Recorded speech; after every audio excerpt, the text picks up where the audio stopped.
Marami ang nagulantang sa hindi inaasahang posibleng banggaan sa pagitan ng Apostle of Itarim at ang nag-iisang anak ng Shadow Monarch na si Song Soho. Na kahit ako, di ko rin in-expect na pagkatapos ng Pyramid Arc ay sasalubungin si Soho ng panibagong arc sa Incheon International Airport pa mismo, kung saan doon siya maglalanding pauwi ng Korea. Kaya ngayon, pag-uusapan natin kung gaano na nga ba kalakas ang Apostle of Itarim against sa pinakamalakas na prodigy na Young Monarch. Dahil alam naman natin, si Soho ay nasa around A-rank hunter na at papunta na ito sa pagiging S-rank hunter. At aalamin din natin kung gaano na nga ba kalakas si Soho at ano ang posibleng new skill na pwede niyang magamit against Apostle of Itarim, since hindi nga pinakita kung nagawa ba niyang ma-extract ang Tomb Warden o nakuha kaya niya ang orb na hawak ng Tomb Warden. Na alam naman natin kung ano ang nagagawa ng orb tulad kay Tusk na napapalakas niya ng times 2 ang kanyang flame magic, at possible din kaya na makakagamit ng band skill si Amot kahit ito ay nakadena.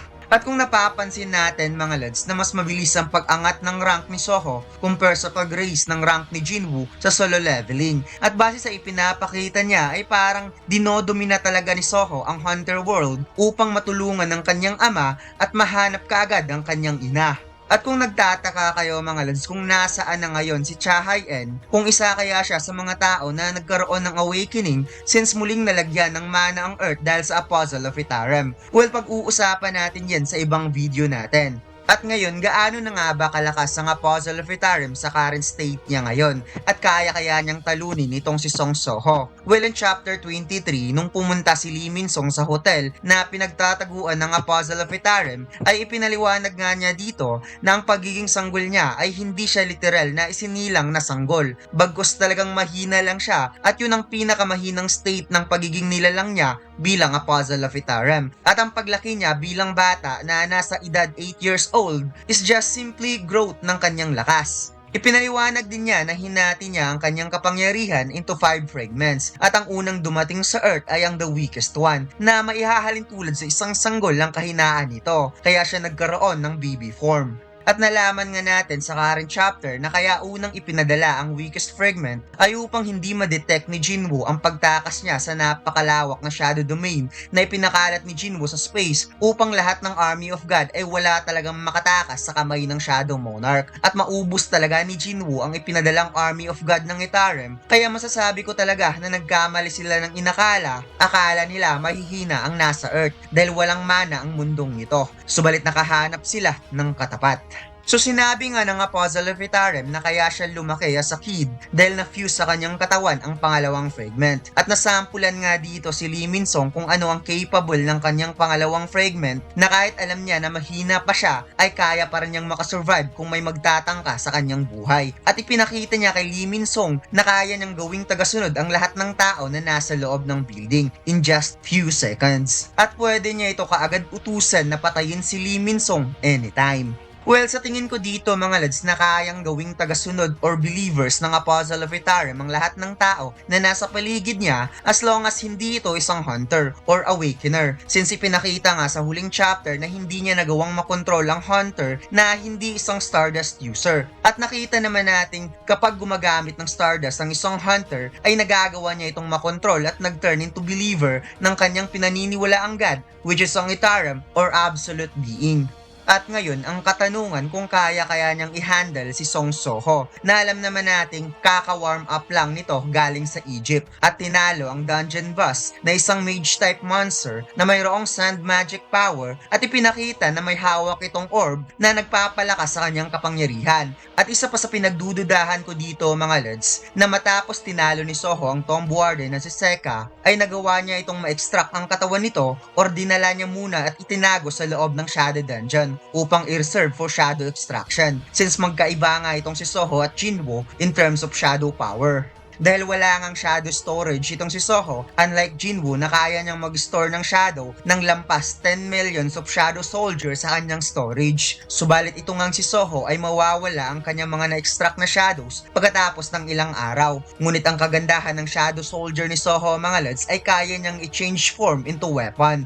Anyways, ang dagdag na kakayahan ni Soho na hindi pa ipinapakita sa atin ay ang mga nakuha niyang reward at skills matapos ang Pyramid Arc. At alam naman nating minsan nagbibigay ng skills ang system galing sa kalaban. Kung naalala natin, nakuha ni Jinwoo ang kanyang stealth skill matapos niyang talunin si Kang Taishek na isang assassin hunter na mayroong camouflage skill. At isa pa sa karagdagang lakas ni Soho ngayon mga lods na hindi pa ipinapakita ay ang band skill na meron itong si Soho at ang descendant ng Monarch of the Iron Body na si Amot. Well, currently hindi natin alam kung magagawa bang makapag-team up ni Amot kay Soho sa laban. Ngunit malay natin, di natin alam kung ano ang band skill na meron sila. Dahil akala ko nung una, mag-merge lang ang descendant kay Soho. Subalit sa pagdating ni Lady Essel, ay iba ang band skill na meron sila. Ibibigay lang niya ang buong lakas niya kay Soho at gagamitin ito ng ating bida to make a demon strike with devastating strength. Kaya malay natin, posible palang makapag-participate si Amot kahit ito ay nakadena.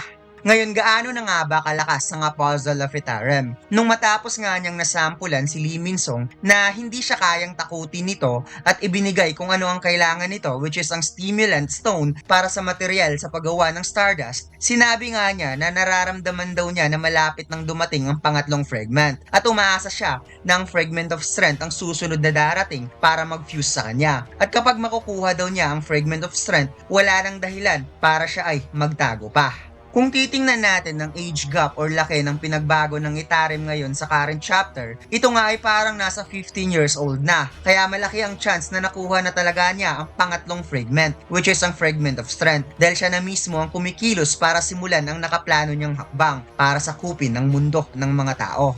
At makikita naman nating dahan-dahan niya ng personal na pinupuntahan ng mga potential dungeon na mayroong malalakas na monster para lagyan ng stimulant stone sa mata at hinahayaan niyang mag-dungeon break upang mag-berserk sa labas ng gate ang mga monster na currently nangyayari ngayon sa Incheon International Airport mismo. At kung napapansin natin mga lods, mas lalong napapalakas ng Apostle of Itarim ang kanyang power to control sa mga hunter na gumagamit ng Stardust upang gawing believers. So kung ang unang fragment ay ang the weakest fragment at ang pangalawa ay hindi niya nabanggit kung ano ito, subalit sa nakikita natin, parang ang kakayahan ng pangalawang fragment, it seems magic spell type dahil nagagawa niyang makontrol ang mga tao into believers. At ngayon, ang pangatlong fragment ay ang Fragment of Strength na posibleng isa itong napakagandang match-up laban kay Soho mga lods. Dahil kung makikita natin ay build up nga itong si Soho for strength. Unlike Jinwoo ay parang assassin type since sinabi nga niya na yun talaga ang paborito niyang classification ngunit nag-fall siya sa mage type since necromancer type nga ang Monarch of Shadow. Ngunit na-manage pa rin ni Jinwoo na maipantay ang kanyang strength at agility sa lakas ng kanyang bilis at suntok. Subalit itong si Soho ay parang binibuild up ng system sa strength dahil kung nakikita natin lagi niyang ginagamit ang kanyang Vulcan Gauntlet lalo na kung gagawa siya ng final blow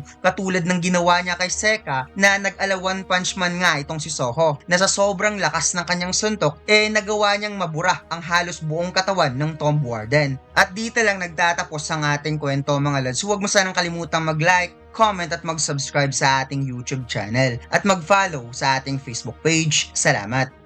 At heto na nga mga lods, ang pinakamaangas na pwede mong suotin sa Christmas party ngayong December, ang Speed Kingdom t-shirt. Isa ka ba sa fan ng Socrates family? Ito na yung chance mo para maging member ng Speed Kingdom. Well, ang front design natin mga lods, ang Black Clover na kulay purple na mas pinagandahan natin. At syempre, ang back design, ang Speed Kingdom na sobrang simple subalit napakaangas. Maangas talaga to mga lods dahil ito ang palagi kong sinusuot lalo na kung pupunta ako sa mall or vacation dahil hindi lang maganda at simple, lumilitaw talaga ang tunay na kulay. Available ang design na ito sa ating Shopee store at TikTok shop. Ang link ay nasa comment section.